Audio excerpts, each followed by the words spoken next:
السلام علیکم ورحمۃ اللہ وبرکاتہ۔ دوستو، اللہ تبارک و تعالی کا کرم اور احسان ہے کہ اللہ تبارک و تعالی نے ہم سب کو ایمان کی دولت سے نوازا۔ دوستو، میں اللہ تبارک و تعالی کی بارگاہ میں دعا گو ہوں کہ اللہ تبارک و تعالی تمام مسلمانوں کو اپنی سایہ رحمت میں جگہ نصیب فرمائے۔ دوستو، آج میں آپ حضرات کے سامنے ذکر کے بارے میں کچھ بتلانے کی کوشش کر رہا ہوں کہ ذکر کس طرح کرنا چاہیے، کون سا طریقہ ذکر کے لیے اختیار کرنا چاہیے۔ دوستو، اگر آپ ہمارے چینل پر پہلی مرتبہ حاضر ہوئے ہیں، پہلی مرتبہ آئے ہیں، تو ہمارے چینل کو سبسکرائب کر دیجئے، بیل آئیکن دبا دیجئے،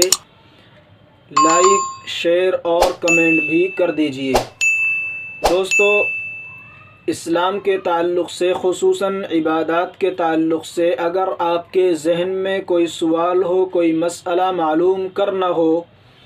تو آپ کمنٹ میں اس مسئلے کو لکھ کر کے بھیج سکتے ہیں۔ انشاءاللہ تعالی میں جواب دینے کی مکمل کوشش کروں گا۔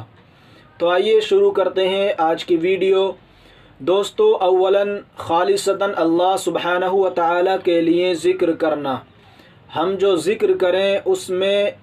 خالص اللہ تبارک و تعالی کے لیے ذکر کریں، کوئی اور اس ذکر کے اندر شامل نہیں ہونا چاہیے۔ قال النبی صلی اللہ علیہ وسلم ان اللہ لا يقبل من العمل الا ما كان له خالصا، کہ اللہ سبحانہ و تعالی اسی عمل کو قبول فرماتے ہیں جو اللہ تبارک و تعالی کے لیے ہی کیا گیا ہو، کسی اور کے لیے وہ عمل نہ کیا گیا ہو۔ تو ہم جو ذکر کریں اس میں خالص اللہ کے لیے ذکر کریں، کسی غیر کا اس میں شائبہ تک نہیں ہونا چاہیے۔ ہر حال میں کثرت سے اللہ سبحانہ و تعالی کا ذکر کرنا، جو بھی حال ہو، ہم تندرست ہوں یا بیمار ہوں، صحت ہو یا نہ ہو، ہر اعتبار سے، رات ہو، آرام کا وقت ہو، یا دن میں کام کر رہے ہوں، یا ویسے ہی دن میں ادھر ادھر ہوں، بہرحال ہر حال میں اللہ تبارک و تعالی کا ذکر کرتے رہنا چاہیے۔ اللہ تبارک و تعالی قرآن کریم کے اندر فرماتا ہے، یا ایھا الذین آمنوا اذکروا اللہ ذکرا کثیرا وسبحوہ بکرۃ واصیلا، کہ ایمان والو اللہ کو خوب کثرت سے یاد کیا کرو اور صبح و شام اس کی تسبیح کرو، صبح و شام اس کی بڑائی بیان کرتے رہو، اس کی تعریف کرتے رہو، اللہ تبارک و تعالی کا خوب ذکر کرو، خوب کثرت سے ذکر کرو۔ تو اس لیے جتنا بھی زیادہ ہو سکے اتنا زیادہ ہم اللہ تبارک و تعالی کا ذکر کرنے کی کوشش کریں۔ زبان کے ساتھ ساتھ دل سے بھی اللہ سبحانہ و تعالی کا ذکر کرنا۔ جس طرح زبان سے ہم اللہ تبارک و تعالی کا ذکر کرتے ہیں، اسی طرح دل سے بھی اللہ تبارک و تعالی کا ذکر کرنا چاہیے۔ اللہ سبحانہ و تعالی کا ارشاد ہے، وَاذْكُرْ رَبَّكَ فِي نَفْسِكَ تَضَرُّعًا وَخِيفَةً وَدُونَ الْجَهْرِ مِنَ الْقَوْلِ بِالْغُدُوِّ وَالْآصَالِ۔ اللہ سبحانہ و تعالی فرماتا ہے، اور اپنے رب کا صبح و شام ذکر کیا کرو، اپنے دل میں بھی عاجزی اور خوف کے جذبات کے ساتھ، اور زبان سے بھی آواز بہت زیادہ بلند کیے بغیر، یعنی زیادہ آواز کے ساتھ میں ذکر نہیں کرنا چاہیے، البتہ آواز کے ساتھ میں بھی ذکر کرنے کا حکم دیا گیا ہے۔ جس طرح دل میں ذکر کیا جائے، ویسے ہی زبان کے ذریعے بھی ذکر کیا جائے، اور زبان کے ذریعے آہستہ سے بھی ذکر کیا جا سکتا ہے، اور آواز کے ساتھ میں بھی ذکر کیا جا سکتا ہے۔ دونوں طرح ذکر کرنا چاہیے، جیسا وقت ہو اسی اعتبار سے ذکر کرنا چاہیے۔ کثرت سے توبہ اور استغفار کرنا، کثرت کے ساتھ خوب توبہ اور استغفار کی جائے، اللہ تبارک و تعالی کی بارگاہ میں خوب رو کر کے توبہ اور استغفار کیا جائے۔ نبی علیہ السلام نے فرمایا، یا ایھا الناس توبوا الی اللہ فانی اتوب الی اللہ فی الیوم 100 مرہ، کہ لوگوں اللہ کے سامنے توبہ کرو، بے شک میں دن میں 100 مرتبہ اللہ تبارک و تعالی سے توبہ کرتا ہوں۔ تو وہ آقا علیہ السلام اللہ کے وہ محبوب پیغمبر کہ جس کی وجہ سے اس دنیا کو بنایا گیا، اس دنیا کو سنوارا گیا، یہاں تک کہ ہم اور آپ کو اللہ تبارک و تعالی نے اس نبی کی وجہ سے پیدا کیا، پورے عالم کو اللہ تبارک و تعالی نے اپنے اس محبوب کی وجہ سے بنایا، تو اس محبوب کی کیا حالت ہوگی کہ اس کے اندر کوئی گناہ کا شائبہ بھی نہیں کیا جا سکتا، بالکل پاک صاف اللہ کا برگزیدہ بندہ ہے وہ کہہ رہا ہے کہ لوگوں توبہ کرو اللہ تبارک و تعالی سے، اپنے گناہوں کی معافی مانگو، اللہ تبارک و تعالی کے سامنے استغفار کرو، کیونکہ میں بھی اللہ تبارک و تعالی سے روزانہ دن میں 100 مرتبہ توبہ اور استغفار کرتا ہوں۔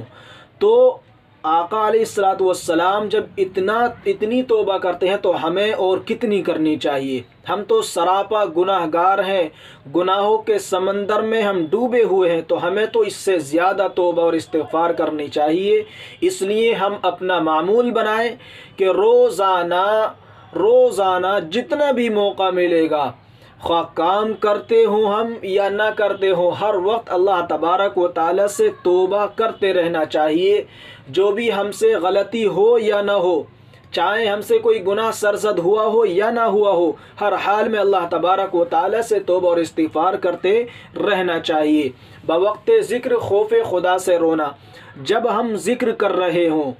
اس وقت میں اللہ تبارک و تعالی کا خوف ہمارے دل کے اندر ہونا چاہیے، اور ہم رو رو کر کے اللہ تبارک و تعالی کا ذکر کریں۔ نبی علیہ السلام نے فرمایا کہ 7 آدمیوں کو اللہ تبارک و تعالی قیامت کے دن سایہ نصیب کرے گا، ان میں سے ایک وہ شخص ہے جو تنہائی میں اللہ کا ذکر کرتے ہوئے رو پڑے۔ جب اکیلے میں اللہ کا ذکر کرے، تنہائی میں اللہ کا ذکر کرے تو ذکر کرتے ہوئے رو پڑے، اس کو قیامت کے دن اللہ تبارک و تعالی سایہ نصیب فرمائے گا۔ حسب موقع سرن یا جہرن ذکر کرنا، موقع کے اعتبار سے جب موقع زور سے ذکر کرنے کا ہو تو زور سے ذکر کرے، اور آہستہ سے ذکر کرنے کا موقع ہو تو آہستہ سے ذکر کرے۔ نبی علیہ السلام نے فرمایا، اللہ سبحانہ و تعالی کا ارشاد ہے، میں اپنے بندے کے گمان کے قریب ہوتا ہوں، جب وہ میرا ذکر کرتا ہے تو میں اس کا ذکر کرتا ہوں، میں اس کے ساتھ ہوتا ہوں، اگر وہ میرا ذکر اپنے جی میں کرتا ہے تو میں بھی اسے اپنے جی میں یاد کرتا ہوں، اور اگر وہ میرا ذکر مجمع میں کرتا ہے تو میں اس مجمع سے بہتر مجمع میں اس کا تذکرہ کرتا ہوں، یعنی ملائکہ کی مجلس میں اس کا تذکرہ کرتا ہوں۔ تو اس لیے ہمیں جیسا موقع ملے، تنہائی میں ذکر کرنے کا موقع مل رہا ہے تو تنہائی میں ذکر کریں، اور اگر مجمع میں موقع مل رہا ہے ذکر کرنے کا تو مجمع میں اللہ تبارک و تعالی کا خوب ذکر کریں۔ موقع میسر آنے پر اجتماعی ذکر کرنا، اگر اجتماعی ذکر کا موقع مل رہا ہے کہیں پر تو وہاں پر اجتماعی طور پر بھی ذکر کرنا چاہیے۔ نبی علیہ السلام نے فرمایا، جو بھی لوگ اللہ کے ذکر کے لیے مجتمع ہوں، جمع ہوں، اور ان کا مقصود صرف اللہ ہی کی رضا ہو، تو آسمان سے ایک فرشتہ ندا کرتا ہے کہ تم لوگ اس حال میں کھڑے ہو جاؤ کہ تمہاری بخشش کر دی گئی اور تمہاری برائیاں نیکیوں سے بدل دی گئیں۔ تو ذکر کرنے کی اگر کہیں مجلس لگی ہوئی ہے اور مجلس میں ذکر ہو رہا ہے، مجمع میں ذکر ہو رہا ہے، تو اس مجمع میں شریک ہو کر بھی ذکر کرنا چاہیے۔ خالی تنہائی میں ہی ذکر کرنا مقصود نہیں ہے، بلکہ تنہائی کے موقع پر تنہائی میں ذکر کرے، اور اگر مجمع لگا ہوا ہے ذکر کا تو مجمع میں بھی ذکر کرنا چاہیے۔ منقول دعاؤں کا اہتمام کرنا، جو دعائیں منقول ہیں، حدیث پاک میں جو دعائیں کرنے کے لیے حکم دیا گیا ہے یا قرآن کریم کے اندر دعائیں جو منقول ہیں ان کو پڑھتے رہنا چاہیے، ان دعاؤں کے ذریعے اللہ تبارک و تعالی سے اپنے گناہوں کی معافی مانگتے رہنا چاہیے۔ متعینہ اوقات کے ذکر کو دیگر اذکار پر مقدم کرنا، مثلا نماز کے بعد والے اذکار کو دیگر اذکار پر مقدم کرنا، ہمارے جو متعینہ اوقات کے ذکر ہیں ان کو اذکار پر مقدم کرنا، مثلا کچھ اذکار ایسے ہیں، کچھ دعائیں ایسی ہیں کہ جو رسول اکرم صلی اللہ علیہ وسلم سے نمازوں کے بعد میں پڑھنے کا معمول ثابت ہے، تو ان دعاؤں کو اسی وقت میں ادا کرنا، یعنی نماز کے بعد میں ادا کرنا جو ہمارا معمول ہے، یا ہم دیگر دعائیں اور اذکار کرنا چاہتے ہیں تو ان کو اس کے بعد میں کرنا، پہلے ان دعاؤں کو مقدم کرنا، ان اذکار کو مقدم کرنا کہ جو نبی علیہ السلام سے نماز کے بعد منقول ہیں۔ تو اس کا ہم خاص خیال رکھیں۔ اللہ تبارک و تعالیٰ کا خوف ہمارے دل کے اندر ہر وقت رہنا چاہیے، ہر وقت اللہ تبارک و تعالیٰ سے ڈرتے رہنا چاہیے، اور اللہ سے ڈرتے ہوئے ہمیں اپنے کاموں کو انجام دینا چاہیے۔ اللہ تبارک و تعالیٰ سے میں بھی دعا گو ہوں، آپ تمام حضرات بھی دعا کریں کہ اللہ تبارک و تعالیٰ ہم سب کے دلوں کے اندر اپنا خوف پیدا فرمائے، اور اللہ تبارک و تعالیٰ ہم سب کو صراط مستقیم پر چلائے۔ آمین۔ وما علینا الا البلاغ، والسلام علیکم ورحمۃ اللہ وبرکاتہ۔